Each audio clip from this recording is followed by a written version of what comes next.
একটা লোক বলেছে জাহান্নামে যাওয়ার জন্য এটাই যথেষ্ট যে শবে বরাতের নামে রোজা রাখা। শবে বরাতের নামে রোজা রাখলে সোজা জাহান্নাম। ব্রাদানি ইসলাম কাউকে জাহান্নামে ভরা, এটা বলা কত বড় স্পর্ধার কাজ, কত বড় সাহস তার। ব্রাদানি ইসলাম এই রকম জঘন্য কথা বলে যে শবে বরাতের রোজা রাখলে জাহান্নামে যেতে হবে, নিজের পেট জাহান্নামে ভরোগা। তওবা না করলে তোমাকেই কোথায় যেতে হবে তুমি চিন্তা ভাবনা করোগা। ব্রাদানি ইসলাম এই রকম ভাবে ওরা বক্তব্য দেয়। এই যে ইয়াসিন কোন দেওবন্দি যদি আপনি থাকেন আনাচে কানাচে আশেপাশে থাকেন, আপনি বিবেককে হাজির করে বলুন এই ইয়াসিন বক্তব্যের মাঝে যে কথাগুলো বলে এই কথাগুলো কি একটা ইসলামী স্টেজে চলে? জি না না না। ইয়াসিন শওকতের বেটা ইয়াসিন, এই লোকটা স্টেজে যে কথাগুলো বলে এগুলো কি স্টেজে চলবে? এগুলো চলবে না। নিজের বিবেককে খাটিয়ে দেখাবেন। কোথায় মাছ চুরি করেছে স্টেজে বলে, ডাব চুরি করেছে স্টেজে বলে, এরকম বলা চলবে না না না। এই রকম কথা ব্যক্ত করে এরা। ওর আব্বাকে দেখবেন শওকত বুড়ো হয়ে গিয়েছে, ব্রাদানি ইসলাম এখনো তার রস যায়নি, জি জি। ওর রস এখনো যায়নি। ওর বাপের কাছ থেকে ইয়াসিন নিজ বাপের কাছ থেকে এই নকল শিখেছে। আমি তাদেরকে বলবো যে একটু লাগাম দেওয়ার চেষ্টা করবে, কেননা আমি বলছি না আমাদের বিরুদ্ধে বলতে, মানা আমি করছি না। যত পারবে তত বলো খা খোঁচায়ে আদু জলকর, मगर हम तो राजा दम में जब तक दम है जिक्र उनका सुनाते जाएंगे। বেশক বেশক। নবীর চর্চা করা সকলের মুখে সাজে না, সকলের মুখে নবীর চর্চা মানায় না। এর জন্য ওরা বলে না কত রকমের কথা। ওরা বলে ইয়াসিনের সঙ্গে বাহাস করার জন্য আমার মতন মৌলবীর প্রয়োজন নাই। ব্রাদানি ইসলাম আমাদের সাধারণ একটা পাবলিক আধ ঘন্টা যদি হয় তাহলে ওকে দিনেই তারা দেখাতে আরম্ভ করে দিবে। জি জি এই ইয়াসিনকে জি। ব্রাদানি ইসলাম এর পেটে কিচ্ছু নাই, এর পেটে খালি ভুঁড়ি ভরা আছে। জি জি। ব্রাদানি ইসলাম আমি এই রকম বলতে চাই না, কিন্তু কত রকমের জঘন্য কথা বলেছে। এ বলেছে তোমাদের আলা হযরতকে কবর থেকে তুলে আনো, মুনাজারা করব। আমি ইয়াসিনকে বলছি ইয়াসিন তোমার নয়, তুমি তো আলা হযরতকে কবর থেকে তুলতে বলেছো। তোমার কথা অনুযায়ী বিশ্বাস হচ্ছে, তোমার কথা অনুযায়ী বোঝা যাচ্ছে আলা হযরত কবরে জিন্দা রয়েছেন, তাই তো তুমি তুলতে বলছো। সুবহানাল্লাহ। বেশক বেশক। আলা হযরত কবরে জিন্দা আছেন, তাই তুমি তুলতে বলছো। আমি বলবো তোমার তালবীর ওর হাড় হাড্ডিকে উপরে তোলো, হাড় হাড্ডিকে তোলো। আমি এটাও বলতে চাই না মরা মানুষ, তাকে আমি ওই কথা বলতে চাই না। আমি বলছি ইয়াসিন তুমি যদি তোমার স্পর্ধা থাকে তাহলে মুনাজারার জন্য বসো। আমি দেখবো তোমার ভুঁড়িতে কতটা তেল আছে, জি জি। তোমার জ্ঞান কত আছে আমি জানি। তুমি একটা ইয়াসিন হাফেজ নাও, মৌলবি নাও, কারি নাও, তুমি একটা জাহেলা মুরাক্কাব লোক। জি বেশক। ব্রাদানি ইসলাম তারপরে আকিকা ও সাদকা বলতে কি বুঝায়? ব্রাদানি ইসলাম নবী পাক সাল্লাল্লাহু আলাইহি ওয়াসাল্লাম ইরশাদ করেছেন আল ওয়ালাদু মারহুনুন বি আকিকাতিহি, প্রত্যেকটা সন্তান ঝুলন্ত থাকে আকিকার সঙ্গে। আকিকার সঙ্গে মরহুম থাকে, বন্ধক থাকে। আকিকা আপনাকে দিতে হবে। ছেলে যদি হয় তাহলে দুটি ছাগল, মেয়ে হলে একটি ছাগল। আর যদি গরুতে দেন বা বড় পশুতে দেন তাহলে একটা বড় পশু অর্থাৎ উট, গরু, মহিষ এতে 7 ভাগ হবে, ছেলের জন্য 2 ভাগ আর মেয়ের জন্য 1 ভাগ দিতে হবে। আকিকার গোশত 3 ভাগ, 1 ভাগ নিজের, 1 ভাগ আত্মীয় স্বজনের, 1 ভাগ ফকির মিসকিনের। ভুঁড়িটা কয় ভাগ হবে? ভুঁড়ি কয় ভাগ হবে? ভুঁড়ি তো ভাগ করছেন না, তার মানে বুঝালেন খাওয়ার জিনিস কি খাওয়ার জিনিস নয়। ব্রাদান ইসলাম ভুঁড়ি ভাগ করতে হবে না, ওটা খাওয়ারও জিনিস নয়। আকিকা ও সাদকা বলতে কি বুঝাই? সাদকা 2 প্রকার, একটা হলো সাদকায়ে ওয়াজিবা আর একটা হলো সাদকায়ে নাফিলা। আপনি বললেন আমি মসজিদে দিব, এটা হলো সাদকায়ে নাফিলা, এটা হলো সাদকা নফল। আর সাদকায়ে ওয়াজিবা যেমন ফিতরা সাদকায়ে ওয়াজিবা, ওসুর সাদকায়ে ওয়াজিবা, এগুলো হলো সাদকায়ে ওয়াজিবা। আর নফল হলো কোন মা এই রকম মানত করলো আমার বেটার অসুখ যদি ভালো হয়ে যায় তাহলে মসজিদে একটা মোরগ দিব, তাহলে এটা সাদকায়ে নাফিলা, মসজিদে ব্যবহার করা শরীয়তে জায়েজ হবে। আর যদি এমনি বলে আমার বেটার অসুখ ভালো হলে একটা মুরগি সাদকা করব, মসজিদের নাম নেয়নি, মাদ্রাসার নাম নেয়নি, এই রকম যদি মুতলাক রেখে দেয়, কোন জায়গা নির্দিষ্ট না করে, তাহলে এই সাদকার মাল আর মসজিদে চলবে না, মাদ্রাসা চলবে না, একেবারে ফকিরকে দিয়ে দিতে হবে। বুঝা গেল? স্পষ্ট বুঝানেন। যদি মানত করে আমার বেটার অসুখ ভালো হলে একটা মোরগ সাদকা করব, কোন জায়গা বলেনি, তাহলে এর হকদার কেবল ফকির মিসকিন। আর যদি জায়গা নির্দিষ্ট করে দেয় তাহলে এটা হলো সাদকায়ে নাফিলা, এটা আপনি মসজিদে দিতে পারেন, মাদ্রাসার নাম করলে মাদ্রাসা দিতে পারেন, যদি কোন আলেমের নাম করে আলেমকে দিয়ে দিবে। এক কথায় যার নাম করবে সেখানেও চলে যাবে, ওটা সাদকায়ে নাফিলা হবে। আর যদি কারো নাম না করে কেবল সাদকা বলে, তাহলে সাদকায়ে ওয়াজিবা ফকির মিসকিনকে আপনার দিতে হবে। ব্রাদার, কোন কথা বলবেন বলার আগে শতবার চিন্তা ভাবনা করবেন যে আমি যে কথাটা মুখ থেকে বের করছি এই কথাটা সঠিক না বেঠিক। আপনার কথা বলাতে যদি উপকার হয় তাহলে আপনি ওই কথা বলুন, আর যদি ক্ষতি হয় তাহলে কথা বলতে হবে না, মুখকে বন্ধ করে রাখাই ভালো, নাকি? বেশক মুখ বন্ধ করে রাখাই ভালো। ব্রাদানি ইসলাম, আপনি যে কথাটা বলবেন না ওটার কারণে আপনি জিজ্ঞাসিত হবেন না, জবাবদেহি আপনাকে করতে হবে না, কিন্তু জবান থেকে যদি কথা বলেন আর উলট পালট হয়ে যায় আপনাকে জবাবদেহি করতে হবে। তাই জবানকে সংযত অবশ্যই রাখতে হবে। আপনি নিজের ভেদ, নিজের গোপন কথা যতক্ষণ পর্যন্ত ব্যক্ত করেননি ততক্ষণ পর্যন্ত ওই কথাটা আপনার অধীনে আছে। আর যেমনই গোপন কথাটা ব্যক্ত করে দিবেন আপনি এবার ওই কথার অধীনে চলে গেলেন, ওই কথারই অধীনে গেলেন। সব সময় সন্দেহ হবে, দ্বিধায় পড়ে থাকবেন যে আমার গোপন কথাটা আমি বাস্ট করে দিয়েছি, এই লোক মনে হয় আমার দুশ্মনের কানে পৌঁছে দিবে। এই ভয় থাকবে না? এই ভয় লেগেই থাকবে। তাই গোপন কথা যতক্ষণ আপনার ভিতরে আছে, আপনার অধীনে আছে, যেমনই বেরিয়ে যাবে আপনি তার অধীনে হয়ে যাবেন।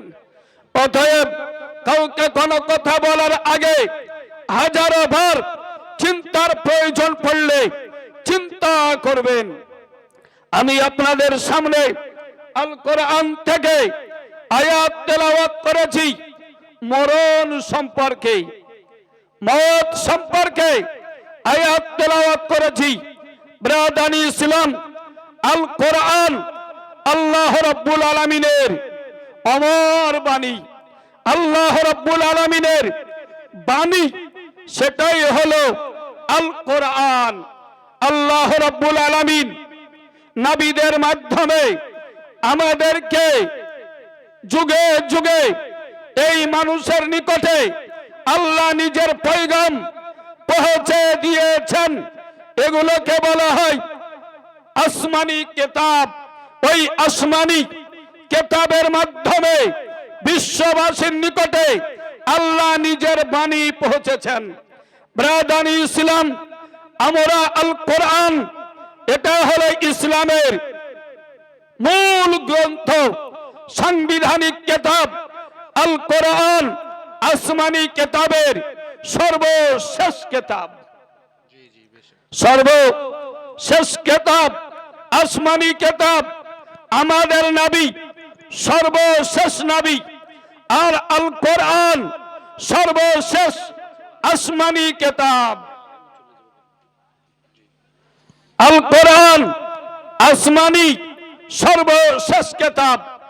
যেমন আমাদের নবী শেষ নবী, এই নবীর পরে কোন নবীর জন্ম হয়নি, আগামীতেও আমাদের নবীর পরে কোন নবীর জন্ম হবে না।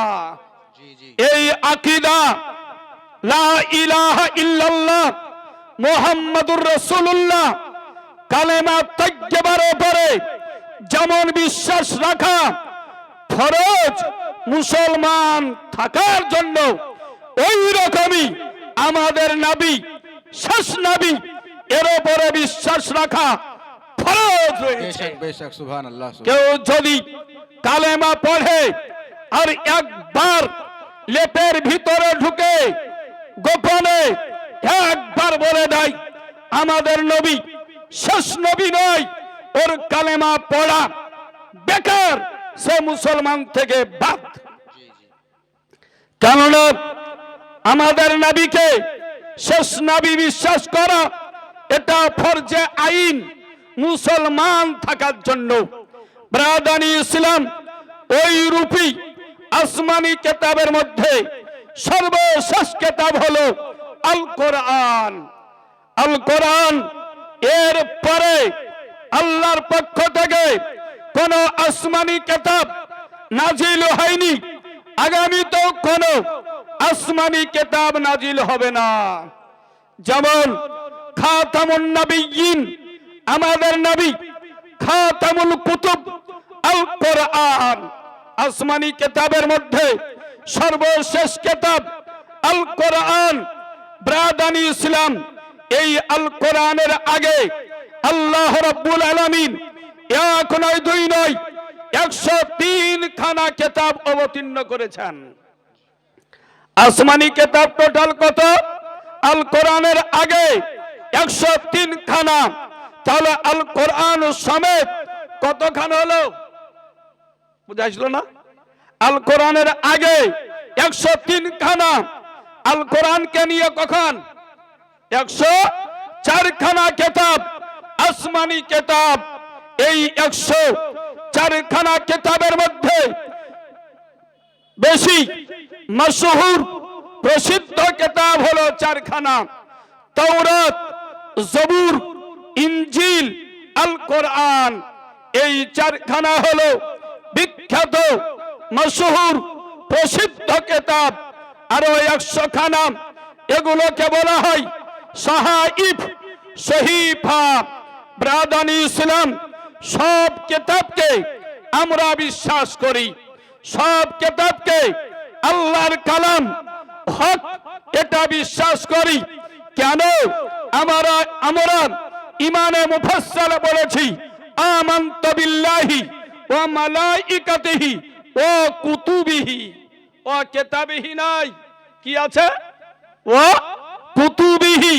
কিতাবিহি হলে একটি কিতাব, আর কুতুবিহি মানে সকল কিতাব, সকল আসমানি কিতাবকে আমরা বিশ্বাস করি।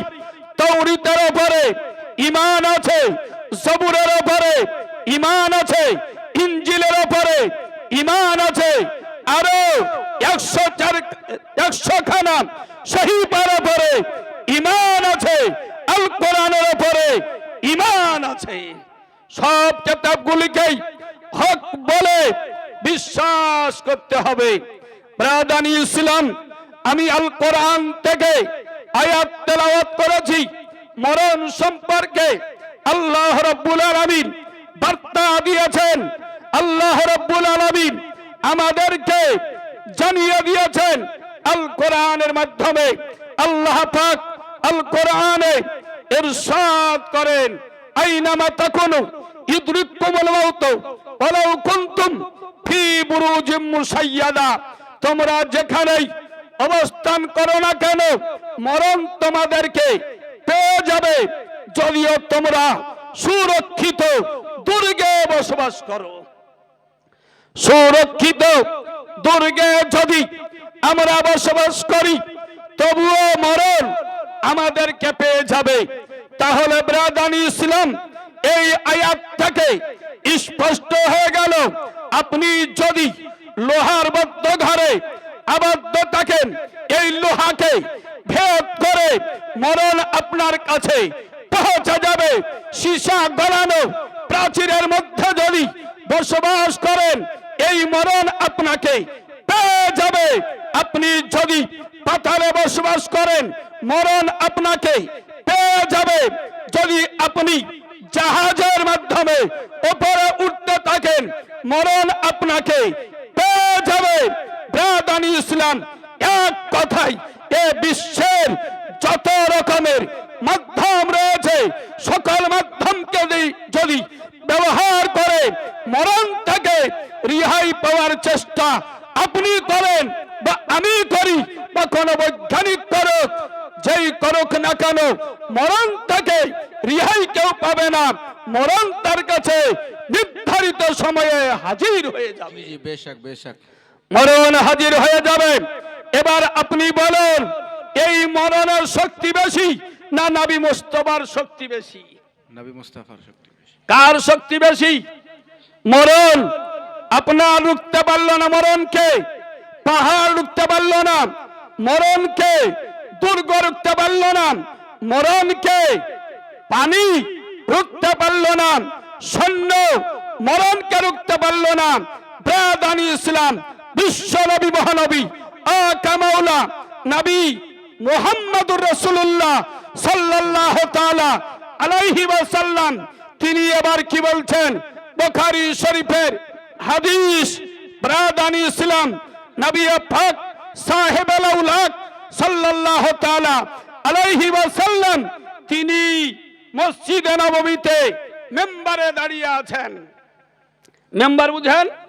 মসজিদে আপনার খুতবা যেই জায়গায় দাঁড়িয়ে ইমাম সাহেব প্রদান করেন, ইমাম সাহেব জুমার দিনে যে জায়গায়, ব্রাদানি ইসলাম, যে জায়গায় ইমাম সাহেব দাঁড়িয়ে খুতবা দেন, ওই 3 সিঁড়ি বিশিষ্ট যে জিনিসটা আছে, এটাকে বলা হয় মেম্বার। 3টা ধাপি আছে, ওই জিনিসটাকে বলা হয় মেম্বার। নবী পাক সাহেবুল আউলাদ সাল্লাল্লাহু তাআলা আলাইহি ওয়াসাল্লাম, তিনি যে মেম্বারে দাঁড়িয়ে খুতবা দিতেন মসজিদে নববীতে, ওই মেম্বারে নবী পাক সাল্লাল্লাহু তাআলা আলাইহি ওয়াসাল্লাম মেম্বারে দাঁড়িয়ে আছেন। হঠাৎ নবী পাক সাল্লাল্লাহু তাআলা আলাইহি ওয়াসাল্লাম বলেন, মিম্বারি আলা হাউজি, আমার এই মেম্বার হাউজে কাউসারের উপরে আছে। সুবহানাল্লাহ সুবহানাল্লাহ। আমার এই মেম্বার হাউজে কাউসারের উপরে আছে। এবার আপনি বলুন, হাউজে কাউসার আছে কোথায়? হাউজে কাউসার আছে কোথায়? যে হাউজে কাউসারের উপরে নবীর মেম্বার আছে। ব্রাদানি ইসলাম, হাউজে কাউসার জান্নাতের একটা নহরের নাম। হাউজে কাউসার জান্নাতের একটা নহরের নাম। আর নবী বলছেন, মেম্বারি আলা হাউজি, আমার মেম্বারটা আমার হাউজে কাউসারের উপরে আছে। তাহলে ব্রাদানি ইসলাম, নবী পাক সাল্লাল্লাহু আলাইহি ওয়াসাল্লাম প্রতি জুমাতে ওই মেম্বারের উপরে দাঁড়িয়ে খুতবা দিতেন। আর ওই মেম্বার হাউজে কাউসারের উপরে আছে, আর হাউজে কাউসার জান্নাতে আছে, তাহলে নবী মুস্তাফা প্রতি জুমার দিনে জান্নাতে দাঁড়িয়ে খুতবা দিতেন। সুবহানাল্লাহ। নারায়ে তাকবীর, নারায়ে রিসালাত, মাসলা के आला हजरत दीन इस्लाम हजरत अल्लाह मौलाना मुफ्ती अली हुसैन कादरी साहेब। नाराये तकबीर, नाराये रिसालात। ব্রাদানি ইসলাম, তাহলে সরওয়ারে কায়নাত ফখরে মওজুদাত নবী মুস্তাফা সাল্লাল্লাহু আলাইহি ওয়াসাল্লাম মদিনায় চলাফেরা করেছেন। নবী মুস্তাফা সাল্লাল্লাহু আলাইহি ওয়াসাল্লাম মদিনা মুনাব্বারায় চলাফেরা করেছেন, কিন্তু নবী মুস্তাফা মনে করলেই যখন ইচ্ছা তখনই তিনি জান্নাতে প্রবেশ করেছেন। সুবহানাল্লাহ, সুবহানাল্লাহ। কেননা নবী পাক সাল্লাল্লাহু আলাইহি ওয়াসাল্লাম নিজে বলেন, কেবল মেম্বার নয়, এই মেম্বার থেকে নবী মুস্তাফা সাল্লাল্লাহু আলাইহি ওয়াসাল্লামের হুজরা মুবারক, যেখানে বর্তমান সরওয়ারে কায়নাত ফখরে মওজুদাত নবী মুস্তাফা সাল্লাল্লাহু আলাইহি ওয়াসাল্লামের রওজা শরীফ আছে। নবীর যেখানে রওজা, এটাই হলো নবী পাকের হুজরা মুবারক, আয়েশা সিদ্দিকা তয়্যিবা তাহেরা রাদিয়াল্লাহু তাআলা আনহার ঘর। ব্রাদানি ইসলাম, এই মেম্বার থেকে বাম দিকে নবী পাকের হুজরা, নবী পাকের হুজরা আর মেম্বার, এই যে মিডিল, এই মিডিলে যে জায়গা আছে, এই মাঝখানে যে জায়গা আছে, নবী পাক হুজরা থেকে বের হয়ে এই মেহরাবে আসতেন, মেম্বারের নিকটে আসতেন।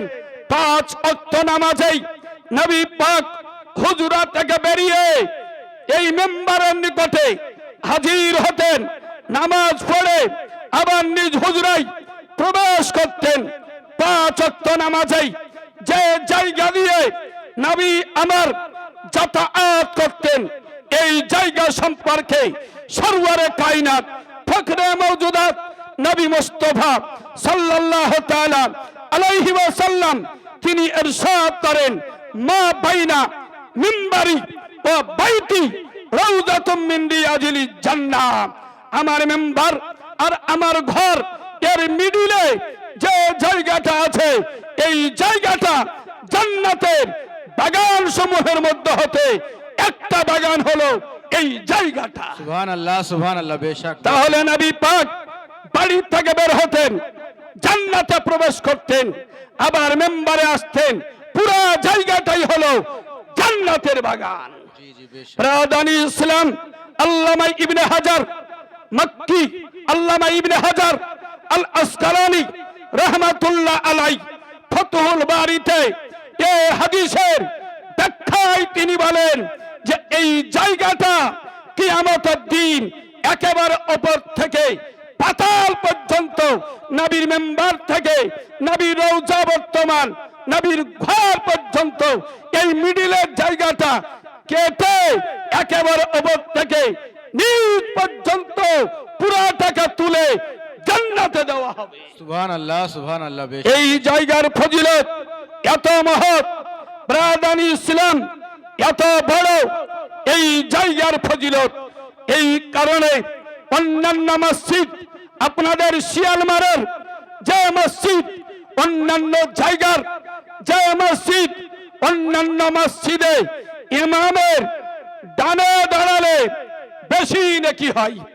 এই মসজিদে ইমামের ডানে যে দাঁড়াবে তার বেশি নাকি বামে দাঁড়ানোর চাইতে। কিন্তু এই পৃথিবীতে কেবল একটাই মসজিদ, ওই মসজিদ হলো মসজিদে নববী, অর্থাৎ নবীর ওই মসজিদ, যে মসজিদের পাশে এখন বর্তমান মসজিদের ভিতরেই নবী পাকের রওজা শরীফ বর্তমান। ব্রাদানি ইসলাম, ওই মসজিদে নববীতে ইমামের বামে দাঁড়ালে বেশি নাকি। সুবহানাল্লাহ, সুবহানাল্লাহ। ইমামের বামে দাঁড়ালে বেশি নাকি, কেননা বামে যে জায়গাটা আছে এই জায়গাটাকে নবী বলেছেন জান্নাতের বাগান। সুবহানাল্লাহ। আর একটি কারণ হলো ইমামের বামে যে দাঁড়াবে সে নবী পাকের রওজার বেশি কাছাকাছি হবে, এর জন্য তার বেশি নেকি হবে। বেশক ব্রাদানি ইসলাম, তাহলে নবী পাক সাহেবুল আউলাদ সাল্লাল্লাহু তাআলা আলাইহি ওয়াসাল্লামের রওজার ফজিলত আছে না নাই? নবী পাকের রওজা শরীফের ফজিলত আছে না নাই? আপনার আব্বা মারা গিয়েছে, আপনার আব্বা মারা গেল, আপনার মা মারা গেল, যে জায়গাতে দাফন করলেন, এই দাফন করার আগে ওখানে আপনি জুতা পাই দিয়ে যদি আপনি যান, যাওয়া কি না জায়েজ হবে? কবর হওয়ার আগে না। না জায়েজ হবে, গুনাহ হবে। এই যে জায়গাটা আছে, এই জায়গার মালিক যদি এখানে কারো খবর দেয় আগামী কালকে কবর দিবে, আর আজকে এই খালি জায়গাতে হাঁটা চলবে কি চলবে না? চলবে, কিন্তু কবর দেওয়ার পর আর চলবে না। তাহলে বোঝা গেল একটা সাধারণ মানুষ যদি ইন্তেকাল করে, এই লোকটাকেই যদি কোন সাধারণ জায়গাতে দাফন করে দেওয়া হয় এই কবরে, আর ওই জায়গাতে হাঁটা চলবে না, চপ্পল পাই দেওয়া আর চলবে না, ওই জায়গাতে পেশাব করা আর চলবে না, গরু বাঁধা আর চলবে না, ছাগল চড়ানো আর চলবে না। আপনি বলুন, সাধারণ মানুষকে দাফন করে দেওয়ার পরে যদি ওই জায়গার আদব বেড়ে যায়, তাহলে সরওয়ারে কায়নাত ফখরে মওজুদাত নবী মুস্তাফা সাল্লাল্লাহু তাআলা আলাইহি ওয়াসাল্লাম, যার আপাদ মস্তক নূর, যার আপাদ মস্তক রহমত, যার আপাদ মস্তক দয়া, যার আপাদ মস্তক করুণা, যার আপাদ মস্তক রহমত, যার আপাদ মস্তক বরকত, ওই নবী মুস্তাফা যে জায়গাতে শুয়ে আছেন ওই জায়গার মর্তবা কত বেশি হবে। জি জি বেশক বেশক।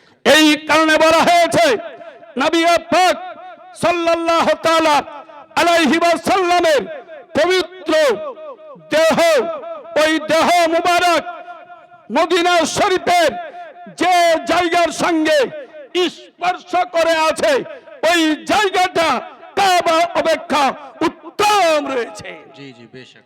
ওই জায়গাটা কাবা অপেক্ষা উত্তম, ওই জায়গাটা জান্নাত অপেক্ষা উত্তম, ওই জায়গাটা আরশে ইলাহি অপেক্ষা উত্তম। জি জি বেশক। কিসের জন্য? নবী পাকের পবিত্র দেহ ওই জায়গার সঙ্গে লেগে আছে, ওই জায়গা ফজিলত পূর্ণ হয়ে গিয়েছে। এই পৃথিবীর পূর্ব থেকে পশ্চিম, পশ্চিম উত্তর থেকে দক্ষিণ, এ সকল জায়গা, এ সৌভাগ্য কোন জায়গার হলো না। এতটা ফজিলতের হকদার কেউ হতে পারল না। ওই মদিনায় আরো জমি ছিল, আরো মাটি ছিল, কোন মাটি এই রকম সৌভাগ্য লাভ করতে পারেনি। কেবলমাত্র যে জায়গাতে নবী পাকের শরীরে আকদাস, শরীর মুবারক যেই জায়গায় লেগে আছে, ওই জায়গাটা এই সৌভাগ্য লাভ করে নিল। ব্রাদানি ইসলাম, ওই জায়গার উপরে কোটি কোটি সালাম বর্ষণ হোক। ব্রাদানি ইসলাম, নবী পাক সাহেবুল আউলাদ সাল্লাল্লাহু তাআলা আলাইহি ওয়াসাল্লামের মান মর্যাদা অনেক ঊর্ধ্বে। জি ব্রাদানি ইসলাম, নবী পাক তো নবী, এই নবীকে আল্লাহ রাব্বুল আলামিন কেমন ভাবে সৃষ্টি করেছেন, কিভাবে নবীকে, কেমন নবীকে বানিয়েছেন। ব্রাদার হাসান বিন সাবিত রাদিয়াল্লাহু তাআলা আনহু একজন বিখ্যাত কবি, কেবল নজরুল ইসলাম এই কবির মতো নয়, এই রকম কবি পৃথিবীতে আর খুঁজে পাওয়া যাবে না। যেই কবির নাত, যেই কবির কবিতা বিশ্ব নবী মহানবী আকা মাওলা নিজেই শ্রবণ করেছেন। জি বেশক বেশক। ব্রাদার, এই হাসান বিন সাবিত নবীকে বললেন, ইয়া রাসূলুল্লাহ, ইয়া হাবিবাল্লাহ, আপনার শানে আমি গজল পাঠ করব। আপনার পক্ষ থেকে কবিতার মাধ্যমে কাফেরদেরকে আমি উত্তর দিব, কাফেরদের খণ্ডন করব, কাফেরদের উত্তর দিব গজলের মাধ্যমে। নবী পাক সাহেবুল আউলাদ সাল্লাল্লাহু আলাইহি ওয়াসাল্লাম সাহাবীদেরকে বললেন, হে আমার সাহাবায়ে কেরাম, মসজিদে একটা আসনের ব্যবস্থা করো, জায়গার ব্যবস্থা করো। মসজিদে নববীতে একটা জায়গার ব্যবস্থা হয়ে গেল। ওই জায়গাতে নবী পাক সাল্লাল্লাহু আলাইহি ওয়াসাল্লাম হাসান বিন সাবিত রাদিয়াল্লাহু তাআলা আনহুকে বললেন, কোন হাসান বিন সাবিত? যে হাসান বিন সাবিত বর্বরতার যুগ 60 বছর পেয়েছেন আর ইসলামের যুগ 60 বছর পেয়েছেন। ব্রাদানি ইসলাম, তার বয়স 160 দিয়ে গুণ করেন ব্রাদানি ইসলাম, তাহলে কত হবে? আপনি গুণ করেন, তাহলে আপনি 120 বছর তার বয়স হয়েছিল। কত হয়েছিল? 120 বছর তার বয়স হয়েছিল। জাহেলিয়াতের যুগ 60 বছর পেয়েছিলেন আর ইসলামের যুগ 60 বছর পেয়েছিলেন। এই হাসান বিন সাবিত রাদিয়াল্লাহু তাআলা আনহু তিনি মসজিদে নববীতে নবীর নির্দেশে দাঁড়িয়ে গেলেন। নবী আমার বললেন, হে হাসান বিন সাবিত, তুমি দাঁড়িয়ে যাও আর তুমি গজল পরিবেশন করো। হাসান বিন সাবিত বিশ্বকবি, শায়রুন নবী। এই হাসান বিন সাবিত দাঁড়িয়ে গিয়ে তিনি এবার গজল পাঠ করছেন। ও আহসান মিনকা লাম তারাগাতু আইনি ও আজমাল মিনকা লাম তালিদিন নিসাউ। ইয়া রাসূলুল্লাহ, ইয়া হাবিবাল্লাহ, আপনার মতন সুন্দর চেহারাবান মানুষ আমার চোখ দেখতে পাইনি। আপনার মতন সুন্দরতম মানুষ কোন মা জন্ম দিতে পারেনি। তারপরে তিনি বলছেন, খুলিকতা মুবাররাআম মিন কুল্লি আইবি কাআন্নাকা কদ খুলিকতা কামা তাশাউ। ইয়া রাসূলুল্লাহ, ইয়া হাবিবাল্লাহ, মনে হচ্ছে যে আল্লাহ আপনাকে সকল দোষ ত্রুটি থেকে মুক্ত করে সৃজন করেছেন। সমস্ত দোষ থেকে আপনাকে মুক্ত করে তৈরি করেছেন। কান্নাকা কদ খুলিকতা কামা তাশাউ। আপনার দেহ দেখে, আপনার চেহারা দেখে এটাই মনে হচ্ছে যে আপনি যেভাবে সৃষ্টি হতে চেয়েছিলেন যেন ওই রকম ভাবেই সৃষ্টি করা হয়েছে। সুবহানাল্লাহ, সুবহানাল্লাহ, বেশক বেশক। অর্থাৎ কোন ব্যক্তি নিজের ব্যাপারে কমতি থাকুক এটা চাইবে না। তাই তিনি বলছেন যে মনে হচ্ছে যে আপনি যেমন ভাবে সৃষ্টি হতে চেয়েছিলেন ওই রকম ভাবেই আল্লাহ আপনাকে সৃষ্টি করেছেন। এটাই মনে হচ্ছিল। প্রাদানি ইসলাম তো সরওয়ারে কায়নাত ফকরে মওজুদাত নবী সাল্লাল্লাহু তাআলা আলাইহি ওয়াসাল্লাম কেমন ছিলেন? আজ মানুষ, দুনিয়ার মানুষ নবী পাকের দেহ ছিল বলে, হাত ছিল বলে, পা ছিল বলে, মাথা ছিল বলে এই নবীকে আমাদের মতো বলে। কিছু লোক নবীকে হামজাইসা বশর বলে। কিন্তু জিজ্ঞাসা করুন আয়েশা সিদ্দিকা তয়্যিবা তাহেরা রাদিয়াল্লাহু তাআলা আনহাকে, এ আয়েশা সিদ্দিকা উম্মুল মুমিনিন আয়েশা রাদিয়াল্লাহু তাআলা আনহা, আপনি বলেন নবী পাক কেমন ছিলেন? নবীর উচ্চতা কত ছিল? নবী লম্বা কেমন ছিলেন? তার দেহ কেমন ছিল? অর্থাৎ নবীর উচ্চতা কেমন ছিল? আপনি বলেন। ব্রাদানি ইসলাম তো আয়েশা সিদ্দিকা রাদিয়াল্লাহু তাআলা আনহা কি বলছেন লক্ষ্য করুন। আয়েশা সিদ্দিকা রাদিয়াল্লাহু তাআলা আনহা নবীর উচ্চতা সম্পর্কে বিবরণ দিচ্ছেন। আর নবী আয়েশা সিদ্দিকা বলছেন, হে নবীর উম্মতগণ, তোমরা শোনো, নবী পাক না খুব উঁচু ছিলেন, লম্বা ছিলেন, আর না খুব বেঠে ছিলেন। নবী পাক না খুব উঁচু, না নবী পাক খুব নিচু অর্থাৎ বেটে এই রকম নবী পাক ছিলেন না, বরং নবী পাক সাল্লাল্লাহু আলাইহি ওয়াসাল্লাম মধ্যম দেহ বিশিষ্ট ছিলেন, না খুব উঁচু আর না খুব নাটা, এই রকম ছিলেন না, মধ্যম ছিলেন। কিন্তু আয়েশা সিদ্দিকা এটা বলে ক্ষান্ত হলেন না, বরং আয়েশা সিদ্দিকা বলছেন এটা ওই সময় যখন নবী পাক একা দাঁড়িয়ে থাকতেন। জি জি বেশক। নবী যখন একা দাঁড়িয়ে থাকতেন তখন নবীর উচ্চতা এই রকম, না খুব বেশি না খুব কম, মধ্যম ছিলেন। যখন তার পাশে কেউ থাকতো না তখন এই রকম। তাহলে বোঝা গেল কি নবীর মাপ দুটা, নবীর উচ্চতার মাপ দুই রকম। না তো নবী পাকের বিবি উম্মুল মুমিনিন আয়েশা সিদ্দিকা এই রকম বলতেন না। ব্রাদানি ইসলাম এবার শরণ আয়েশা সিদ্দিকা রাদিয়াল্লাহু তাআলা আনহা এই রকম বিবরণ দেওয়ার পরে এবার বলছেন হ্যাঁ, তবে নবী যদি কোন মানুষের মাঝে থাকতেন তার পাশে যতই লম্বা মানুষ থাক না কেন তার মাথার উপর দিয়ে নবী মুস্তাফার মাথা দেখা যেত। সুবহানাল্লাহ সুবহানাল্লাহ, বেশক বেশক, সুবহানাল্লাহ। নবীর মাথা উঁচু লোকের মাথার উপর দিয়ে দেখা যেত।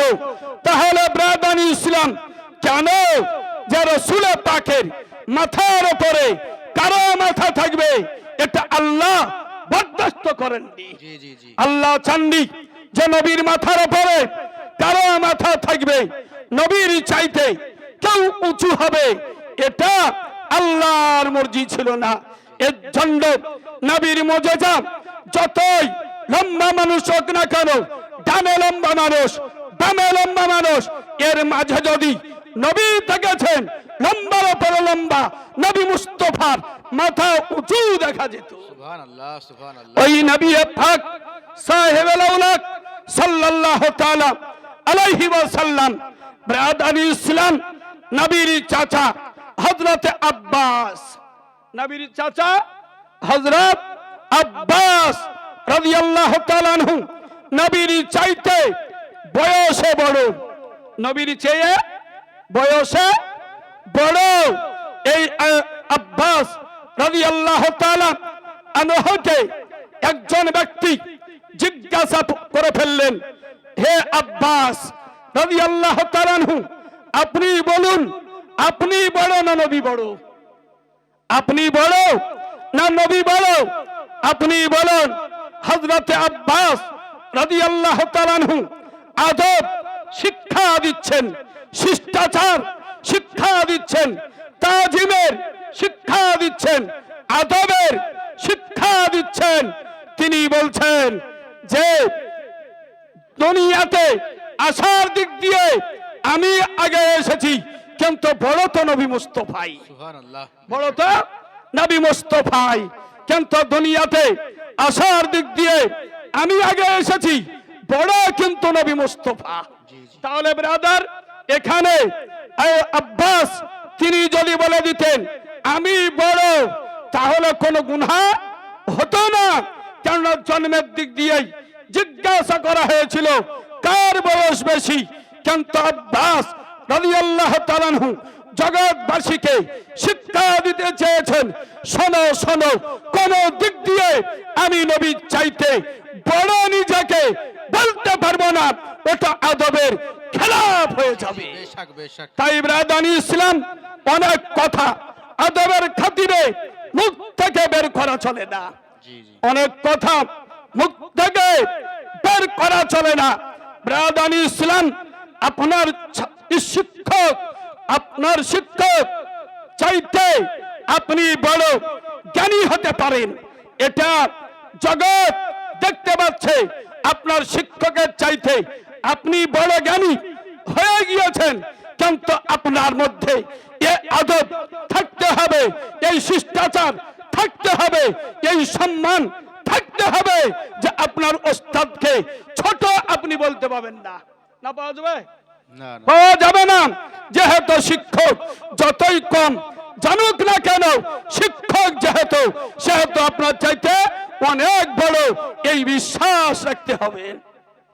ব্রাদানি ইসলাম, তাহলে আদব আপনাকে শিখতে হবে।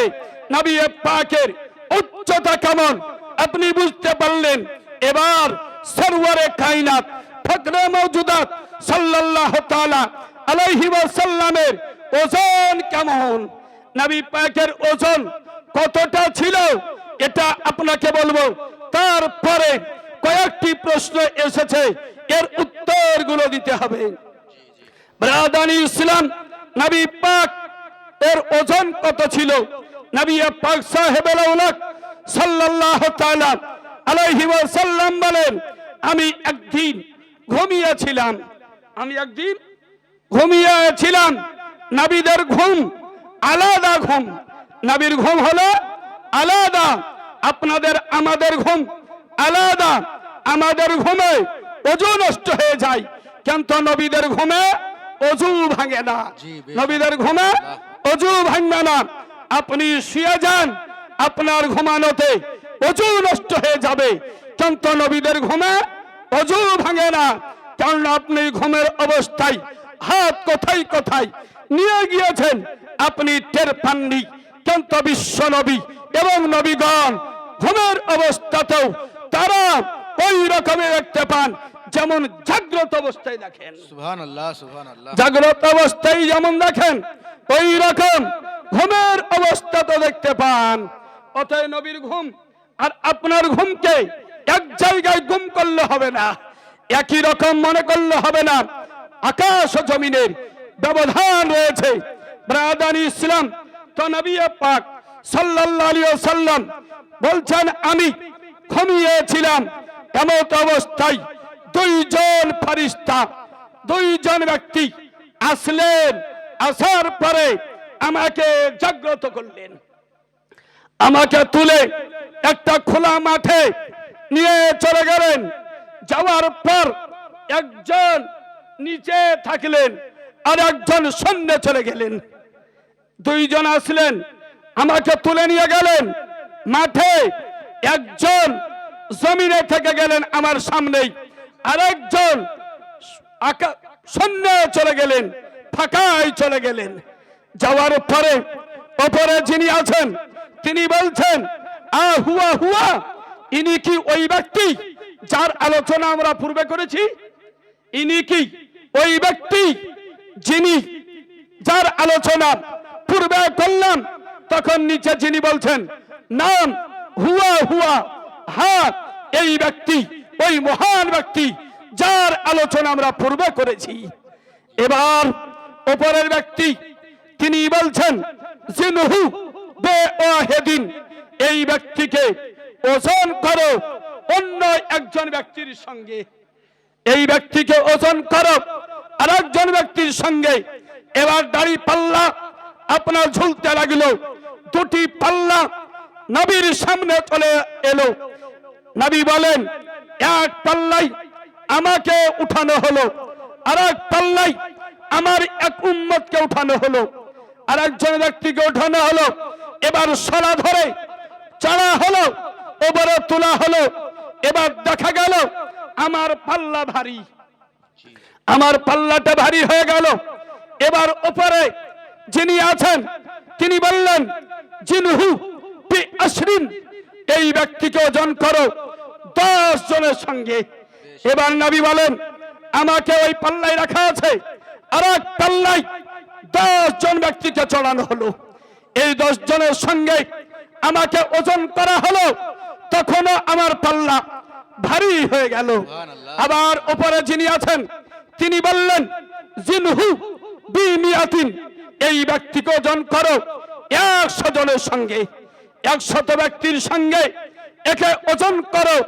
এবার আমাকে 100 জন ব্যক্তির সঙ্গে ওজন করা হলো, তা আমার পাল্লাটাই ভারী হয়ে গেল। সুবহানাল্লাহ, সুবহানাল্লাহ। আমার পাল্লা ভারী হয়ে গেল। তারপরে ওই উপরের ব্যক্তি তিনি বলছেন, জিনহু বি আলফিন, 1000 মানুষের সঙ্গে এই মহান ব্যক্তিকে ওজন করো। 1000 মহান ব্যক্তির সঙ্গে 1000 ব্যক্তির সঙ্গে আমাকে ওজন করা হলো। নবী বলছেন 1000 ব্যক্তির সঙ্গে আমাকে মাপা হলো, ওজন করা হলো, আমার পাল্লাটাই ভারী হয়ে গেল। তারপরে ওপরের ব্যক্তি তিনি বলছেন আর কি ওজন করবে, আর কি ওজন করবে। এই করতে করতে সকল উম্মতকে যদি এক পাল্লায় রাখা হয় আর নবীকে যদি আরেক পাল্লায় রাখা হয়, নবীর ওজনটাই ভারী হয়ে যায়। সুবহানাল্লাহ। নারায়ে তাকবীর, নারায়ে রিসালাত, মাসলাকে আলা হযরত, উলামায়ে আহলে সুন্নাত। নারায়ে তাকবীর, নারায়ে রিসালাত। ব্রাদানি ইসলাম, নামাজে কি আমার অবস্থায় হাত কোথায় বাঁধতে হবে? নামাজে কি আমার অবস্থায় হাত কোথায় বাঁধতে হবে? আমরা নাভির নিচে বাঁধি। কোথায় বাঁধেন? নামাজে হাত নাভির নিচে বাঁধতে হয়। একটু বিবেককে জিজ্ঞাসা করুন যে নাভির নিচে বেঁধে আপনি দাঁড়ান আর একজন বুকের ওপরে বাঁধা দাঁড়ালো, কোনটা বেশি আদবের কাছাকাছি? আদবের কাছাকাছি কোনটা হবে? নাভির নিচে বাঁধাটাই আদবের বেশি কাছাকাছি হবে। এবার হাদিস শুনুন, আবু দাউদ শরীফ প্রথম খণ্ড 109 পৃষ্ঠা। ক্বালা আলিয়ুন ইন্না মিনাস সুন্নাতে ওয়াজউল কাফ আলাল কাফ তাহাতা সুররা। হযরতে আলী বলেন এটাই নবীর সুন্নাত, হাতের উপরে হাত রেখে নাভির নিচে বাঁধা। নামাজে এটাই সুন্নাত, নামাজে এটাই হলো সুন্নাত। কে বলেছেন এটা? আলী শের খোদা রাদিয়াল্লাহু তাআলা আনহু বলছেন নাভির নিচে হাত বাঁধা এটাই নবীর সুন্নাত, এটাই সাজ্জাদানা সানাদনা ইমামনা ইমামে আজম সিরাজুল উম্মাহ কাশিফুল গুম্মাহ মালিকুল আযম্মা ইমাম আবু হানিফা রাহমাতুল্লাহ আলাইহি হাদিস থেকে এই মসলা বের করে আমাদের সামনে হাজির করে দিয়েছেন। অতএব ইমামে আজমের যে মসলা, এই মসলার সপক্ষে হাদিস আছে না নাই? হাদিস আছে না নাই? ব্রাদানি ইসলাম, তারপরে রফুল ইয়াদাইন করা চলবে কি চলবে না? রফুল ইয়াদাইন করা চলবে কি চলবে না? রফুল ইয়াদাইন করা সুন্নাত, রফা ইয়াদাইন করা সুন্নাত। রফুল ইয়াদাইন মানে কি? দুই হাত উত্তোলন করা, দুই হাত উত্তোলন করা। নামাজের শুরুতে দুই হাত তোলেন কি তোলেন না? জি চুল। তাহলে রফা ইয়াদাইন করা সুন্নাত। ব্রাদানি ইসলাম, যে রফা ইয়াদাইন সম্পর্কে জিজ্ঞাসা করেছেন, নিশ্চয় এই রফা ইয়াদাইন নয়, মানে নামাজের শুরুতে যেটা করে এটা সম্পর্কে জিজ্ঞাসা নয়। জিজ্ঞাসা যেটা করেছেন ওটা হলো রুকু থেকে উঠার সময়, তাই তো নাকি? রুকু থেকে যখন উঠে তখন যে হাত তোলে, এই হাত তোলা সম্পর্কে নিশ্চয় জিজ্ঞাসা করেছেন। ব্রাদারি ইসলাম, এই হাত তোলা নবীর যুগে ছিল, নবী পাক প্রথম দিকে এটা করেছিলেন। যেমন বুখারীতে হাদিস আছে, সাহাবায়ে কেরাম বলেন যে আমরা নামাজের অবস্থায় কথা বলতাম, নামাজের অবস্থায় কথা বলতাম। আমরা নামাজ পড়ছি, কেউ এসে জিজ্ঞাসা করলো কত রাকাত হলো, তা আমরা চুপি চুপি বলে দিতাম, চুপি চুপি বলে দিতাম। এমনকি কেউ সালাম করলে ওই সালামের উত্তর নামাজ পড়া অবস্থাতেই দিয়ে দিতাম। কিন্তু পরে এটা বারণ হয়ে গিয়েছে, ওই রকমই রফে ইয়াদাইন পরে বারণ হয়ে গিয়েছে। হাদিস শুনুন, মুসলিম শরীফ প্রথম খণ্ড 181 পৃষ্ঠা। ব্রাদানি ইসলাম, নবী পাক সাল্লাল্লাহু আলাইহি ওয়াসাল্লাম বলেন মালি আরাকুম রাফি আইদিকুম কাআন্নাহা আযরাওয়া খাইলিন সুমসিন উসকুনু ফিস সালাম। নবী পাক সাল্লাল্লাহু আলাইহি ওয়াসাল্লাম বলেন কি ব্যাপার, তোমরা বারবার হাত তুলতে তোমাদেরকে দেখছি। ওয়াসকুনু ফিস সালাত, নামাজে তোমরা স্থির থাকো। চঞ্চল ঘোড়ার লেজের মতন বারবার কেন তোমাদেরকে হাত তুলতে দেখছি? উসকুনু ফিস সালাত, নামাজের ভিতরে স্থির থাকো। উসকুনু মানে স্থির থাকো, ফি মানে মধ্যে, সালাত মানে নামাজ, নামাজের মধ্যে স্থির থাকো। আর এরা এই হাদিসটার উত্তর দিচ্ছে কি বলে? যে নামাজের পর ডানে বামে সালাম ফিরানোর সময় হাত হিলাতেন সাহাবী। ওই হাত হিলা সম্পর্কে নবী বলছেন উসকুনু ফিস সালাহ। কেন তো নাম উসকুনু ফিস সালাহ, নামাজে স্থির থাকো, মানে এর ফায়দাইন নামাজের ভিতরে ছিল, ভিতরে করছিলেন, ওটাই বারণ করেছেন। আর সালামের সময় হাত হিলানো এর ব্যাপারে নিচে হাদিস আলাদা আছে, ওটাও বারণ। যে ডানে বামে যখন সালাম ফিরাই এই রকম হাতের ইশারা, এই ইশারাটা বারণ করেছেন, ওটাও বারণ। আর নামাজের ভিতরে বারবার হাত তোলা ওটাও বারণ হয়ে গিয়েছে। ব্রাদান ইসলাম, এটা মিশকাত শরীফ প্রথম খণ্ড হাদিস আপনাদেরকে আমি শোনাই। ব্রাদান ইসলাম, আর একটি হাদিস আবু দাউদ শরীফ যে হাদিস আছে আবু দাউদে, ওই হাদিসটি আপনাদের এখান থেকে আমি শোনাতে চাই। ব্রাদান ইসলাম শোনান হাদিস মিশকাত শরীফ 809 নম্বর হাদিস। আন আলকামাতা قال لنا ابن مسعود الا اسلمكم صلاه رسول الله صلى الله عليه وسلم فصلى ولم يرفع يديه الا مره واحده مع تكبيره الافتتاح। আব্দুল্লাহ ইবনে মাসউদ রাদিয়াল্লাহু তাআলা আনহু নবীর বিখ্যাত সাহাবী, 7 নম্বরে কালেমা পড়ে মুসলমান হয়েছেন। কত নম্বরে? 7 নম্বরে। তার আগে কজন মুসলমান? 6 জন। তাহলে একেবারে শুরুর দিকে মুসলমান হয়েছেন, একেবারে শুরুর দিকে। উমরে ফারুক 40 নম্বরে কালেমা পড়েছেন। কত নম্বরে? 40 নম্বরে। আর আব্দুল্লাহ ইবনে মাসউদ 7 নম্বরে। তাহলে উমরে ফারুকের 33 জনের আগে, তাই তো হচ্ছে নাকি? 33 জনের আগে হযরত আব্দুল্লাহ ইবনে মাসউদ কালেমা পড়ে মুসলমান হয়েছেন। অর্থাৎ আবু বকর, যায়েদ বিন হারেসা, আর হযরত যায়েদ এবং আবু বকর, আলী এবং খাদিজাতুল কুবরা আর একজনের পরে, এই 6 জনের পর ইনি কালেমা পড়ে ইসলাম কবুল করেছেন। তাহলে নবীর শুরুও দেখেছেন, শেষও দেখেছেন নাকি? জি জি। নামাজের শুরুও দেখেছেন, শেষও নবীকে নামাজ পড়তে দেখেছেন। এই সাহাবী নবীর ইন্তিকালের পর অন্যান্য ব্যক্তিকে নামাজ শিক্ষা দিচ্ছেন। তাহলে আপনি বলুন, রফা ইয়াদাইন যদি বারবার থাকে, ইনি বলবেন কি বলবেন না যে বারবার করতে হবে? রুকুতে যাওয়ার সময় হাত তুলতে হবে, রুকু থেকে উঠার সময় হাত তুলতে হবে, এটা বলবেন কি বলবেন না?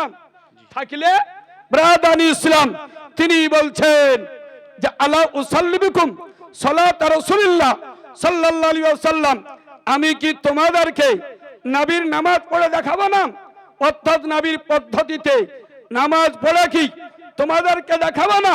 ফাসাল্লা, উনি নামাজ পড়ে দেখালেন। ওয়ালাম ইয়ারফা, হাত তুললেন না, ইয়াদাই, 2 হাত তুললেন না, ইল্লা মাররাতান ওয়াহিদা, কিন্তু একবারই তুললেন, একবার ছাড়া আর হাত তোলেননি। ওই হাত তোলাটা কখন? মা তাকবীরাতুল ইফতিতাহ, একেবারে শুরুতে যে হাত তোলা, এই হাত তোলা ছাড়া নামাজের শেষ পর্যন্ত কোন জায়গাতে আর হাত তোলেননি। ব্রাদানি ইসলাম, এই যে হাদিস, এবার তিরমিজি শরীফে যে হাদিস আছে লাম ইয়ারফা ইল্লা ফি আউয়াল মাররা, লাম ইয়ারফা ইয়াদাই ইল্লা ফি আউয়ালে মাররা, এই শব্দে তিরমিজিতে এসেছে। আর ওই হাদিসকে ইমামে তিরমিজি আবু ঈসা তিরমিজি রাহমাতুল্লাহ আলাইহি বলেন হাযা হাদিসুন হাসান, এই হাদিস হলো হাসান পর্যায়ের বিশুদ্ধ হাদিস। সুবহানাল্লাহ, বেশক বেশক। অতএব ব্রাদানি ইসলাম এই হাদিস আমাদেরকে পরিষ্কার ভাবে ঘোষণা করে যে বারবার হাত তুলতে হবে না। আমরা যে নামাজ পড়ি ওই নামাজের নিয়ম ব্রাদানি ইসলাম, নামাজের সালাতের সঙ্গে নামাজ পড়ার সময় সূরা ফাতিহার পর আমিন আস্তে বলতে হবে না জোরে বলতে হবে। ব্রাদানি ইসলাম, আল কোরআন সূরা আরাফ 55 নম্বর আয়াতে আল্লাহ পাক বলেন উদু রাব্বাকুম তাদাররুআন ওয়া খুফিয়াতান, তোমরা আল্লাহর নিকটে দোয়া করো, তোমরা আল্লাহর নিকটে দোয়া করো কানার স্বরে এবং নীরবে। আল্লাহর কাছে দোয়া করতে হবে কেমন ভাবে? কানার স্বরে এবং নীরবে দোয়া করতে হবে। এটা সূরা আরাফ 55 নম্বর আয়াত। ব্রাদানি ইসলাম, এবার দুয়ার আদব হলো আস্তে করা, নীরবে করা। এবার আমিন যেটা, এই আমিনটা কি? কলা আতা, ইমাম আতা রাহমাতুল্লাহ আলাইহি বলেন আমিন দুয়া, আমিন হলো একটা দুয়া, আমিন হলো একটা দুয়া, আর দুয়া করতে হয় আস্তে। এবার আমিন আস্তে না জোরে, হাদিসের কিতাবের মধ্যে দুই রকমই বর্ণনা পাওয়া যায়। আর কোরআন বলল দুয়ার আদব হলো আস্তে করা, দুয়া আস্তে করাই মুস্তাহাব, অত আমিন আস্তে করাই মুস্তাহাব। নীরবে আস্তে আমিন বলতে হবে। ব্রাদানি ইসলাম, এই নীরবে অর্থাৎ আস্তে মৃদু স্বরে আমিন বলবেন, এটাই হলো মুস্তাহাব। ব্রাদানি ইসলাম, বুখারী, তিরমিজি, আবু দাউদ, নাসাই, ইবনে মাজাহ হাদিসের অনেক কিতাব আছে, কোন কিতাবে এই রকম নাই যে নবী পাক জোরে আমিন বলেছেন তার সাথে সাথে মুক্তাদিরাও জোরে আমিন বলেছেন, এই রকম হাদিস পাওয়া যাবে না। কেবল আছে কি কখনো নবী আমিন জোরে বলেছেন, এটা হাদিসে আছে। আর আব্দুল্লাহ ইবনে সুবাইর তার পেছনে নামাজ পড়েছেন, অন্যান্য সাহাবী এবং তাবিগণ আমিন জোরে বলেছেন, এই রকম আছে। তবে ইমামে জোরে মুক্তাদিও জোরে এই রকম নাই। নবী পাক জোরে বললেন কেন? আপনি দেখুন জোহরের নামাজ মুসলিম শরীফে প্রথম খণ্ডে কেরাতের চ্যাপ্টারে আছে যে নবী পাক সাল্লাল্লাহু আলাইহি ওয়াসাল্লাম জোহরের নামাজ কিভাবে পড়তেন, জোহরের নামাজ কিভাবে পড়তেন। জোহরের নামাজে কি জোরে কেরাত না আস্তে? আস্তে কেরাত। কিন্তু মুসলিম শরীফ খুলুন, তাতে লেখা আছে ইসমিনাল আয়াতা তারাতান। নবী পাক এই জোহরের নামাজে কখনো কখনো কেরাত আমাদেরকে শুনিয়ে দিতেন। জোহরের নামাজে কেরাত কখনো কখনো শুনিয়ে দিতেন। কেন শোনাতেন? যদি না শোনাতেন তাহলে কেউ জানতো না যে নবী পাক জোহরের নামাজে কোন সূরা পড়ছেন, আসরের নামাজে কোন সূরা পড়ছেন, এটা জানতো না। তাই ওই সূরার এক একটা আয়াত নবী জোরে পড়ে শুনিয়ে দিতেন। ওই রকমই সূরা ফাতিহার পর আমিন কিভাবে বলতে হবে এটা শিক্ষা দেওয়ার জন্য নবী পাক কখনো কখনো সাহাবীদেরকে শুনিয়ে দিতেন, এটা শিক্ষা দেওয়ার জন্য। ব্রাদানি ইসলাম, তারপরে সূরা ফাতিহার পর হলো ফরজ নামাজের পর দুই হাত উঠিয়ে মুনাজাত করা চলবে কি চলবে না? ব্রাদানি ইসলাম, হাদিস শরীফ ফরজ নামাজের পরে দোয়া করা চলবে কি চলবে না? ফরজ নামাজের পর দোয়া করা চলবে কি চলবে না?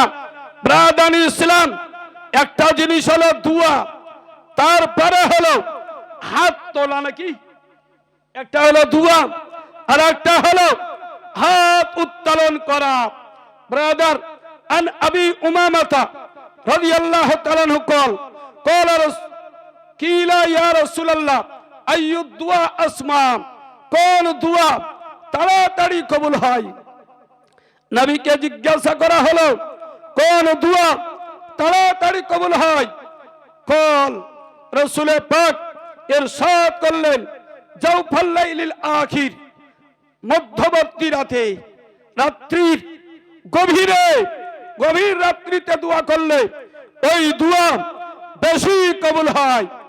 ও দুবরা সালাওয়াতিল মাকতুবা, আর প্রত্যেক ফরজ নামাজের পরের দোয়া, প্রত্যেক ফরজ নামাজের পরের দোয়া তাড়াতাড়ি কবুল হয়। রাওয়াহু তিরমিজি, এই হাদিস তিরমিজিতে আছে, কিতাবুদ দাওয়াতে আছে। অতএব ব্রাদারি ইসলাম, এই হাদিস শরীফ তিরমিজিতে আছে, আর এই হাদিস শরীফ মিশকাতেও আপনার আছে। অতএব আমাদেরকে এই দোয়া করতে হবে। দোয়া পেলেন, এবার বুখারী শরীফে আছে বাবু রাফুল আইদি ফিদ দুআ, দুআতে হাত তোলার চ্যাপ্টার, দুআতে হাত তোলার চ্যাপ্টার। নবীর এই হাদিস থেকে প্রমাণ হলো ফরজ নামাজের পরে হাত তোলা, ফরজ নামাজের পরে দোয়া করা সুন্নাত এবং তাড়াতাড়ি কবুল হয়।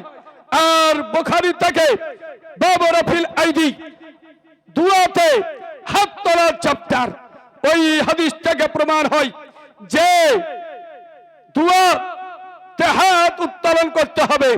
এবার যেখানে আপনি দোয়া করবেন, যদি পরিবেশ অনুকূল থাকে আপনি হাত তুলে দোয়া করতে পারেন। আমরা হাত না তুলে দোয়া করি, হাত উত্তোলন করেও দোয়া করি, হাত না তুলেও দোয়া করি। কোন একটা লোক মারা গিয়েছে, আমাদের কাছে খবর এলো, আমরা কি পড়ি? ইন্না লিল্লাহি ওয়া ইন্না ইলাইহি রাজিউন, এই দোয়া পাঠ করি। তখন কি হাত তুলি? তখন আমরা হাত উত্তোলন করি না। আপনাকে যখন সালাম করছি, আসসালামু আলাইকুম, এটাও একটা দোয়া। এই দোয়া করার সময় কি হাত তুলি? হাত তুলি না। তারপরে বলি মুসাফা করার পরে ইয়াগফিরুল্লাহু লানা ওয়া লাকুম ফিদ দুনিয়া ওয়াল আখিরাহ, এটাও একটা দোয়া। এই দোয়া করার সময় কি হাত উত্তোলন করি? আমরা করি না। ব্রাদানি ইসলাম, যেখানে পরিবেশ অনুকূল থাকবে, পরিস্থিতি থাকবে, অবশ্যই আল্লাহর কাছে যে দোয়া চাওয়া হয় এই দোয়াতে হাত উত্তোলন করবেন।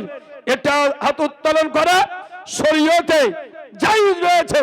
এই হাত তোলা ফরজ কেউ বলেনি, হাত তোলা কেউ ফরজ বলেনি। অতএব ফরজের জন্য যেমন দলিলের প্রয়োজন, ওই দলিল চাইলে কেউ দিতে পারবে না, না পারবে? ব্রাদানি ইসলাম, এই জায়গাতে জালসা করছেন নাকি? যদি এই জায়গার মালিক আপনি কি? আপনি নন। আপনি যদি বলেন এখানে একটা ঘর করব, দিবে? দিবে না। কিন্তু জালসা করতে দিয়েছে ব্রাদানি ইসলাম, এর জন্য আপনি দলিল করে চাননি যে দলিল করে দিতে হবে। কেননা একদিন জালসা হবে, তারপরের দিন আবার প্যান্ডেল চলে যাবে, না চলে যাবে না?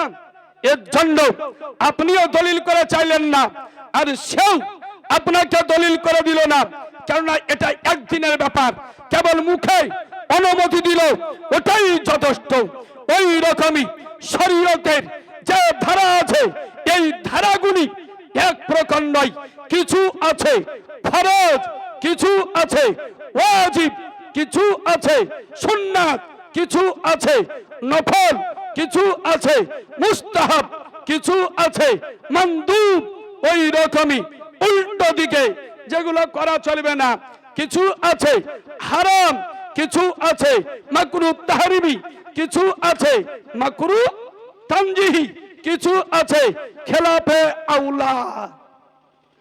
ব্রাদানি ইসলাম, হারাম আর মাকরু তানজিহি এক নয়, মাকরু তাহরিমি আর মাকরু তানজিহি এক নয়। কোনটা বেশি নিষেধ, হারাম না মাকরু? কোনটা হারাম, কোনটা বেশি নিষেধ? হারামটা হলো জোরালো নিষেধ, তার চাইতে কিছুটা কম মাকরু তাহরিমি, তার চাইতে কিছুটা কম হলো মাকরু তানজিহি, তার চাইতে কিছুটা কম হলো খেলাফে আউলা বা ইশাআত। বুঝা গেল যে নিষেধের দিকেও সব এক পর্যায়ে নয়। এই রকম করণীয় যেগুলো ফরজ, তারপরে ওয়াজিব, কোনটা বেশি জোরালো?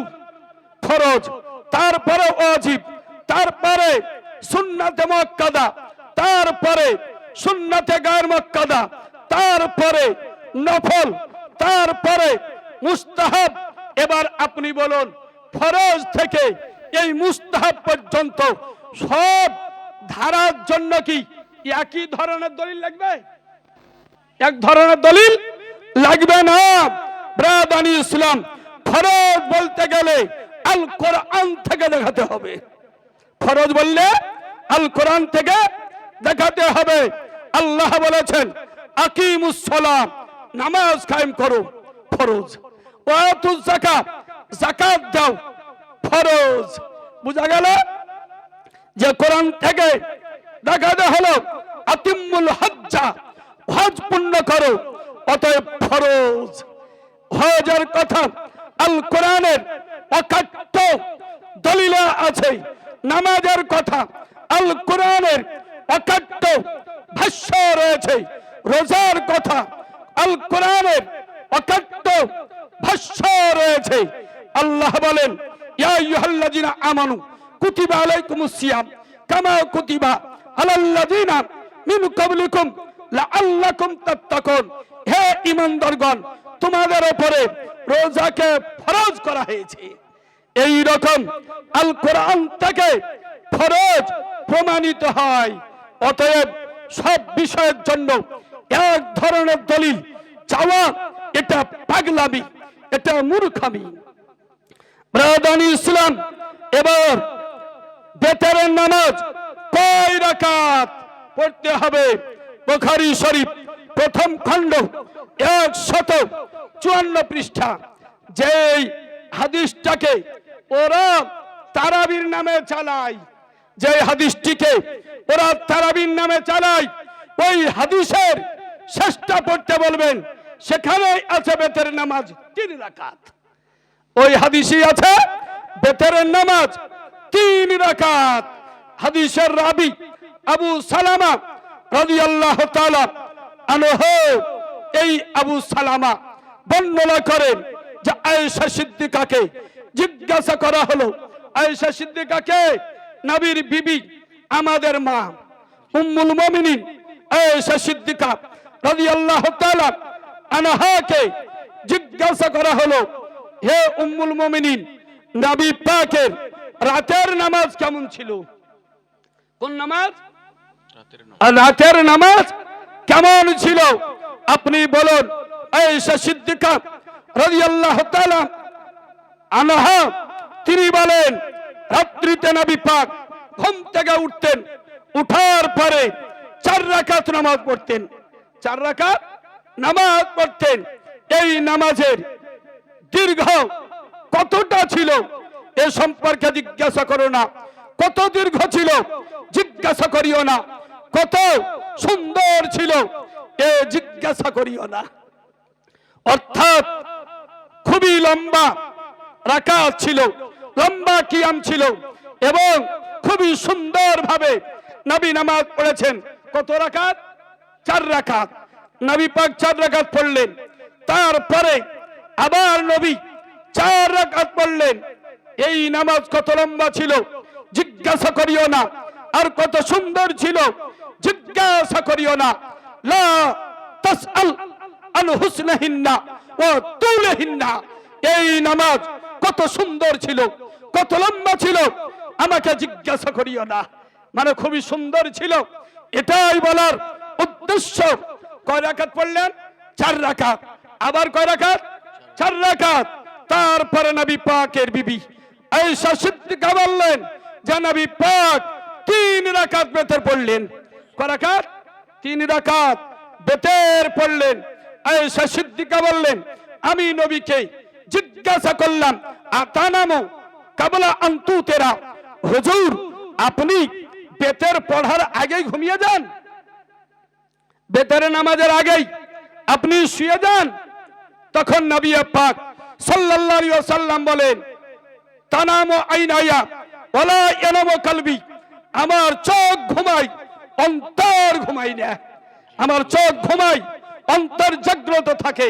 এটা নবী পাক সাল্লাল্লাহু আলাইহি ওয়াসাল্লাম বললেন। তাহলে বোঝা গেল কি? যে আয়েশা সিদ্দিকা জিজ্ঞাসা করলেন কি, ইয়া রাসূলুল্লাহ বেতরের আগে ঘুমিয়ে যান? তার অর্থ কি? এশা হয়ে গিয়েছে, না হয়নি? এশা আগেই পড়ে নিয়েছেন। তারপরে নবী পাক শুয়ে গিয়েছিলেন, তারপরে ঘুম থেকে উঠে এই নামাজ পড়েছেন। এই নামাজটা কখন পড়েছেন? নবী পাক ঘুম থেকে উঠে এই নামাজ পড়েছেন। আর কয় রাকাত করে পড়েছেন? 4 রাকাত, 4 রাকাত, 8 রাকাত আর 3 রাকাত বেতের। এবার বলি যে এই 8 রাকাত যদি তারাবি হয় তাহলে বেতেরের জন্য কয় রাকাত থাকছে? 3 রাকাত। কয় রাকাত থাকছে? 3 রাকাত থাকলো না? নবী পাক 11 রাকাত পড়েছেন। আয়েশা সিদ্দিকা বলেন, নবী এই 11 রাকাতের বেশি, 11 রাকাত নামাজের 11 রাকাতের বেশি রমাজান এবং রমাজানের বাইরে কোন দিন পড়েননি। অর্থাৎ রমাজানেও 11 রাকাত পড়েছেন আর রমাজানের বাইরেও 11 রাকাত পড়েছেন। এবার বলুন এই নামাজটা তারাবির নামাজ না তাহাজ্জুদ? যদি আপনি বলেন তারাবি, তাহলে রমজানের বাইরেও তারাবি পড়তে হবে, কারণ এই নামাজ নবী পাক রমজানের বাইরেও পড়েছেন। আয়েশা সিদ্দিকাই বলছেন এই নামাজ নবী পাক রমজানেও পড়েছেন, রমজানের বাইরেও পড়েছেন।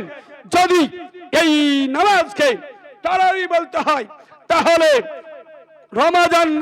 রমজানে কেবল এই নামাজ পড়লে হবে না, 12 মাস এই নামাজ আদায় করতে হবে। আর বেতর কয় রাকাত পড়তে হবে? 3 রাকাত। এই হাদিসই আছে। অতএব বেতরে তারাবির ব্যাপারে এই হাদিস সহি হয়ে গেল, আর বেতরের ব্যাপারে সহি হলো না। তখন বলছে এক, মানে বোঝা গেল যে আরাম প্রিয়, যেখানে কম হবে সেখানেই আমি যাব। ব্রাদানি ইসলাম, তো এটা আসলে তারাবির নামাজ নয়, এটা হলো কোন নামাজ? এটা হলো তাহাজ্জুদের নামাজ। ব্রাদানি ইসলাম, এবার যদি তারাবি হয় তাহলে কয় রাকাত করে পড়েছেন? 4 রাকাত করে পড়েছেন। তারাবির নামাজ কয় রাকাত করে? 4 রাকাত। তারাবি কয়? 2 করে। 2 করে পড়তে হয়। আর এই নামাজ 4 করে পড়েছেন। 3 নম্বর, এই নামাজ নবী ঘুম থেকে উঠে পড়েছেন, ঘুম থেকে উঠে পড়েছেন। আর তারাবির নামাজ কখন পড়ে? এশার সাথে সাথেই, এশার সাথে সাথেই তারাবি পাঠ করে, আদায় করে। আর বলবে কেবল এই হাদিস থেকে রাকাত সংখ্যাটা নিয়ে নিল, আর সময়টা নিল না, লম্বাটা নিল না।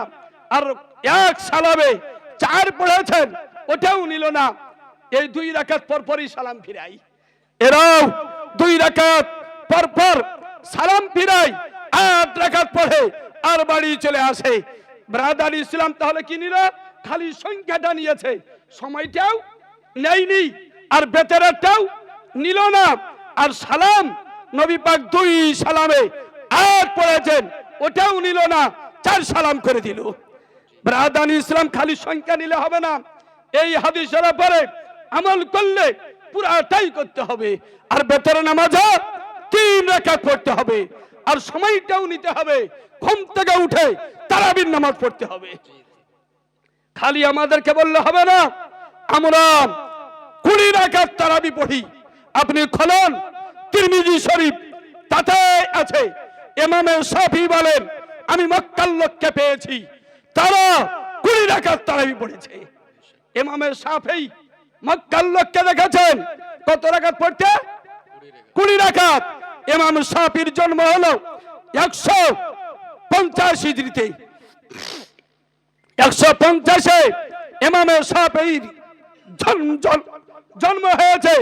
তাহলে আজ থেকে প্রায় 1200 বছর আগে মক্কায় 20 রাকাত তারাবি ছিল, মদিনাতে 36 রাকাত তারাবি ছিল। ব্রাদানি ইসলাম 20 রাকাত তারাবি আর প্রত্যেক 4 রাকাত পর পর আপনার তওয়াফের বদলে 4 রাকাত করে আদায় করতেন। মানে প্রত্যেক 4 পর পর 4 রাকাত করে আদায় করতেন নফল। তাই এদিকে 16 আর ওদিককার 20 কত হয়? 36 রাকাত হয়। ব্রাদানি ইসলাম অতএব মক্কা মদিনা যদি মানতে হয় আজ থেকে 1200 বছর আগে 20 রাকাত ছিল, ওটাই মানতে হবে। এখনকার মক্কার লোকের মধ্যে ভেজাল আসতে পারে, কিন্তু ওই সময় অত রকমের ভেজাল ছিল না। তখন ইমামে শাফি দুনিয়াতে আছেন, ইমামে মালিক দুনিয়াতে আছেন, ইমামে আজম আবু হানিফা রাহমাতুল্লাহ আলাইহি সালামাত্রই কত হয়েছিলেন। ইমামে আজমের ইন্তেকাল 150 হিজরিতে, ইমামে শাফি জন্মগ্রহণ করলেন 185। তাহলে একেবারে কাছাকাছি। তো তারাবির নামাজ 20 রাকাত, এটাই আমরা পড়ি। কোন ইমাম 8 রাকাত বলেননি, ইমামে আজম 8 বলেননি, ইমামে শাফি 8 রাকাত তারাবি বলেননি, ইমাম মালিক 8 রাকাত তারাবি বলেননি, ইমাম আহমদ ইবনে হাম্বল 8 রাকাত তারাবি বলেননি, ইমামে রব্বানি হুজুর গাউসে সামদানি 8 রাকাত তারাবি বলেননি, খাজা গরিবে নওয়াজ 8 রাকাত তারাবি বলেননি, বাহাউদ্দিন নকশবন্দ 8 রাকাত তারাবি বলেননি, হযরত শিহাবুদ্দিন সোহরাওয়ার্দী 8 রাকাত তারাবি বলেননি, আব্দুল হক মুহাদ্দিস দেহলভী 8 রাকাত তারাবি বলেননি। আজ থেকে 200 বছর আগের কোন আহলে সুন্নাত ও জামাতের ইমাম তারাবির নামাজ 8 রাকাত কেউ বলেননি। এই তো নতুন দল তৈরি হলো, এরাই এই ফিতনা আবিষ্কার করেছে। বেতের নামাজ 3 রাকাত মুহররম করা যাবে কি যাবে না? ইমামে আলী মাকাম ইমামে হুসাইন রাদিয়াল্লাহু তাআলা আনহু কারবালার প্রান্তরে শাহাদাত বরণ করেছেন।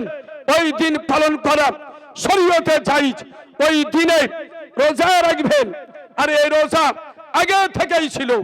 রোজা রাখবেন, ওই দিনে খিচুড়ি রান্না করে নিজে খাবেন, ফকির মিসকিনকে খাওয়াবেন, আত্মীয় স্বজনকে দিবেন, ফাতিহা করে। এটা নাজায়েজ নয়, জায়েজ রয়েছে। নাজায়েজ বলার জন্য দলিল লাগবে। ব্রাদানি নবী পাকের জন্মদিবস পালন করা যাবে কি যাবে না? নবী পাক সাল্লাল্লাহু আলাইহি ওয়াসাল্লাম সোমবারের দিন রোজা রাখতেন। কি বারে? সোমবারের দিন রোজা রাখতেন। তো নবীকে জিজ্ঞাসা করা হলো, ইয়া রাসূলুল্লাহ, ইয়া হাবিবাল্লাহ, সোমবারের দিন কেন রোজা রাখেন? তখন নবী পাক সাল্লাল্লাহু আলাইহি ওয়াসাল্লাম বলেন, ফিহে উলিদতু, এই দিনে আমার জন্ম হয়েছে, এই কারণে সোমবারে রোজা রাখি। তাহলে জন্মদিন পালন করা না জায়েজ হয়ে গেল? যদি জন্মদিন স্মরণ করা না জায়েজ হয়, পালন করা না জায়েজ হয়, এই দিনে কেন তিনি রোজা রেখে রোজার মাধ্যমে পালন করলেন? অতএব জন্মদিন পালন করা জায়েজ। শরীয়তে যে নিয়ম না জায়েজ ওগুলো করা চলবে না। তা ব্যতীত আপনি পালন করবেন। রাসূল পাক সাল্লাল্লাহু আলাইহি ওয়াসাল্লামের আবির্ভাবের খুশিতে আপনি মিছিল করবেন, এটা জায়েজ। মক্কাবাসী মক্কা থেকে নবী যখন মদিনায় হিজরত করে গেলেন, তখন মক্কার লোক মদিনার লোক নবীর আগমনে খুশি হয়ে কি করেছিলেন? মুসলিম শরীফ 2য় খণ্ড 419 পৃষ্ঠা ফাসাইদার জালো অন্যসো ফাওকাল বুয়ুত তাফাররাকাল গিলমানু ওয়াল খিদাম ফিত্তরুক ইউনাদুনা ইয়া মুহাম্মদ ইয়া রাসূলুল্লাহ ইয়া মুহাম্মদ ইয়া রাসূলুল্লাহ। মক্কা থেকে নবী যখন মদিনায় হিজরত করে গেলেন, মদিনার লোক জানতে পারলেন নবী পাকের আগমন মদিনায় হচ্ছে, তখন মদিনার বড় মানুষ যারা তারা আপন আপন বাড়ির ছাদে চললেন, আর কচি কাঁচা বাচ্চা বাচ্চি খাদিম গোলাম যারা ছিল, ছোট ছোট শিশু সন্তান ছিল, তারা রাস্তায় ছড়িয়ে গেল, আর তাদের মুখে ছিল ইয়া রাসূলুল্লাহ ইয়া রাসূলুল্লাহ। এই স্লোগান ছিল। অতএব কারো আগমনে মিছিল করা চলবে। মদিনাবাসীগণ নবীর আগমনে মিছিল করেছেন, আমরা নবীর আগমনের দিনে নবীর খুশিতে মিছিল করে থাকি, এটা জায়েজ রয়েছে, না জায়েজ নয়। না জায়েজের দলিল লাগবে। ব্রাদানি ইসলাম, এবার শবে বরাতে শবে বরাত করা যাবে কি যাবে না?